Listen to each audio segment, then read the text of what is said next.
చేసే ముందు లైక్ చేసి సబ్స్క్రైబ్ చేసుకోండి. ఇలాంటి వీడియోస్ మీకు ఎన్నో వస్తాయి. ఆసిపోతు నక్క. అనగనగా ఓ అడవి. అడవిలో ఓ నక్క దాని జిత్తుడి గురించి తెలిసి జంతువులు దానికి అంటపడకుండా తప్పించుకొని తిరిగిసాగాయి. దాంతో అది ఆకులు ఆలములు తింటూ ఎలాగో బతికి సాగింది.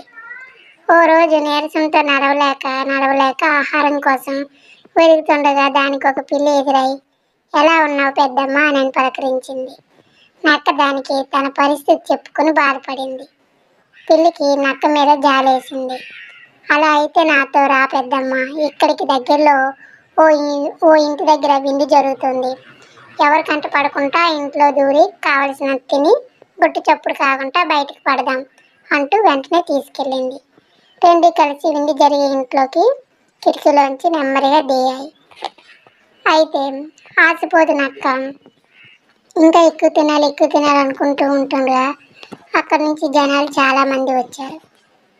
నక్క చేసిన పనిని చూసి కర్రలతో కొట్టసాగారు. అందుకే కావలసినంత దొరికితే తినేయాలి తప్పించి ఆశతో ఇంకా తినాలని కోరిక ఎప్పుడు ఉండకూడదు. దానివల్ల పిల్లికి కూడా దెబ్బలు తగిలాయి. మంచి చేస్తే చెడు ఎదురైనట్టు. Thank you for watching.